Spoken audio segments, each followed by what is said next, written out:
My dad was born in New Brunswick, and he joined the Navy when he was 18. He tried to join before the war effort, but he was too young. And the reason was there's just not a lot of work in the Maritimes. You know, I have lots of relatives down there. And so he come up here in the early 50s, like a lot of people did, and he got hired at Dunlop, and then they changed over to Firestone.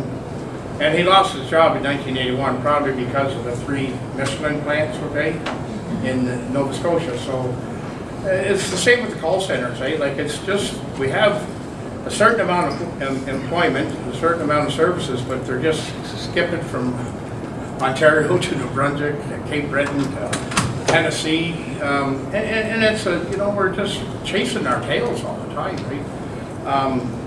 So you know, I have friends that they worked in the steel plant in Cape Breton, and they worked in the coal mines, and then they end up working at call centers, right? And with a reduction in pay, and again, that's a very, Lance said, you know, they could be here today, gone tomorrow. And you know, the call centers, those workers, they take a lot of harassment. You know, people are very, you know, when the person to person, you know, sometimes even person to person, they're not very polite, right? In terms of resistance strategies, I heard far more about resistance strategies against people calling in than against employers, and there's an amazing complexity. Even in some of the most heavily, like Singapore is a very heavily, you know, people don't step out of line. There were sophisticated little I learned you should never be rude to somebody in a call center, because I mean, many ways to get back at the people calling in. The other distinction in a call center, of course, and it's really radically different in terms of the experience of that stress, was whether they are taking whether they're calling out and trying to do sales, which is one of the areas where they get a lot of harassment and racism in terms of what's coming in on the call lines. But then there's also the inbound, and depending on the type of call center, if people are calling 911, they're usually not harassing people on the other end. On the other hand, somebody who's trying to sell carpet cleaning or something is in a totally different experience. So calls are so diverse. And then there's professional call centers, which I didn't see any of. The highest in the Maritimes that I saw was more in ITs. But in Asia, there are call centers that are totally staffed with master students and professionals. There was one that I was in where it was all engineers, and they were doing service to airliners that were in the air. And so they were on the end when the pilot calls in and says, we have an issue. So then in that situation, it's not so much you know, that's different from the customer service end. So there's a big breadth. Okay. Just want to, Can I finish that up? respond quickly because we Yeah, have so questions. anyways, you know, we're losing manufacturing jobs, and we're having workers working for way less money in precarious work. And I don't know what the solution is, but I'm certainly glad that we've got some pretty, you know, diverse group up here that are offering, you know, their research aid, and I appreciate that. I'll end with my friend who worked in the steel plant. If you seen him in person, you wouldn't be saying too many derogatory things, but when he was working at the call center, some customer was very ignorant, and he said he wanted to talk with somebody smarter than him. He said, that's not a problem, sir. I'll just put you on hold for a minute. He put him on hold for 45 minutes. He returned and said, sorry, sir, I checked the whole building. I'm the smartest guy here. So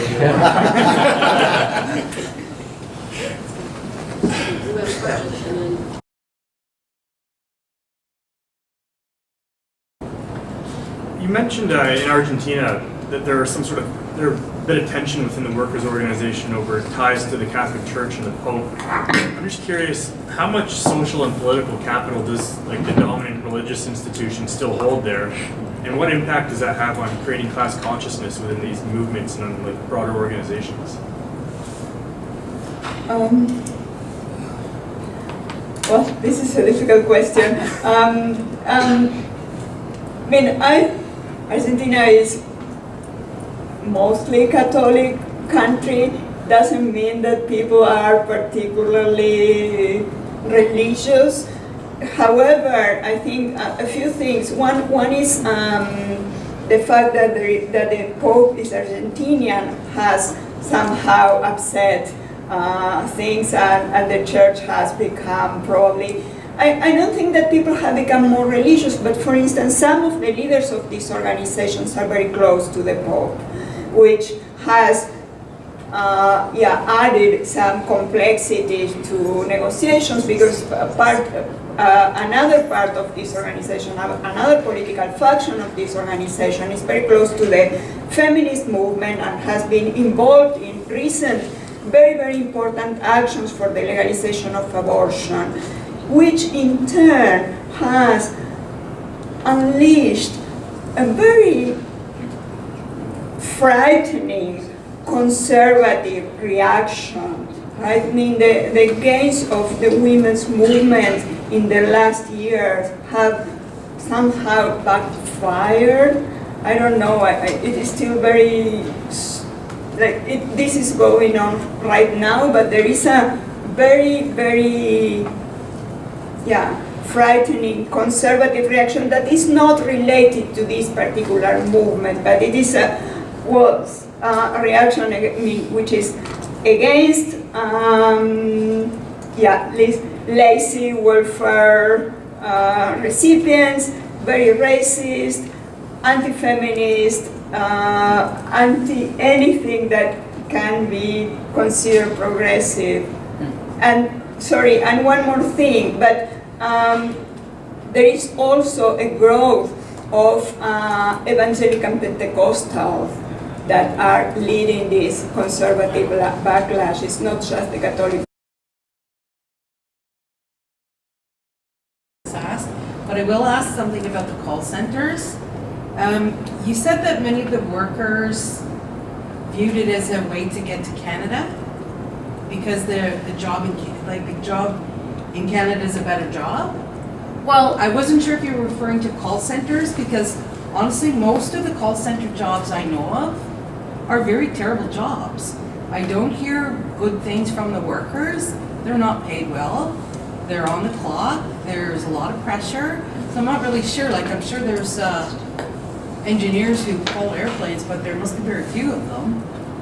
well, I think there are most of them few, are there, doing bad jobs. there were certainly none of them, and that's what I said, I didn't see that end in the Maritimes, and I think, No, what I but you realized said was that there like, was, you- so you when mean I- when you felt Filipino what I was talking workers. about, the Philippines and one of the things about the call center workers that I will say is, they're always talking, and they're actually Yeah. pre-selected for being articulate and effective. And the other thing is, if they're working in a large multinational, they are often in contact with the other parts of the world, so they know what they're earning, and they know what their equivalent person is earning in Sydney, Australia, or London, England, or wherever they are sitting doing the same job. And so they are aware that for what they are earning, they could be earning a lot more So this somewhere is else. actually a person on the phone So on the phone, who thinks it's a better deal to come to Canada and make minimum wage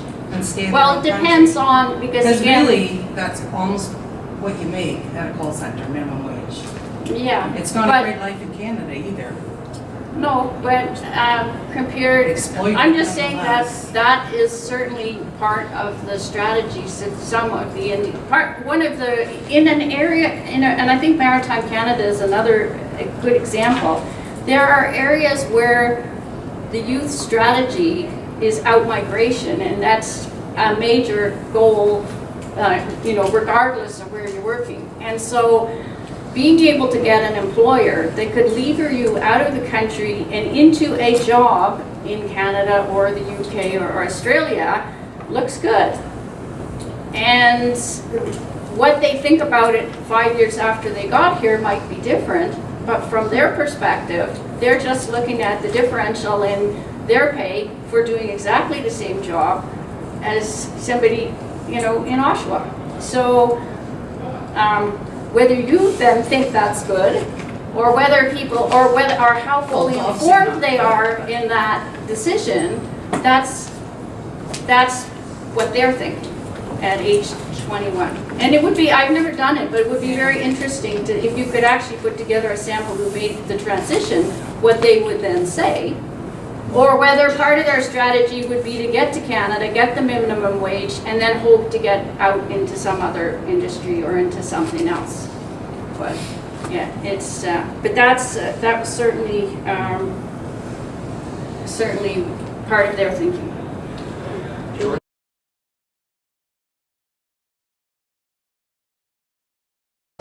First of all, I loved your talking about this whole movement, and I'm sorry that it seems like the right is coming kind of like Trump. But I was wondering, you used the term social salary. Are you familiar with a basic income? Is it a similar idea? Yes.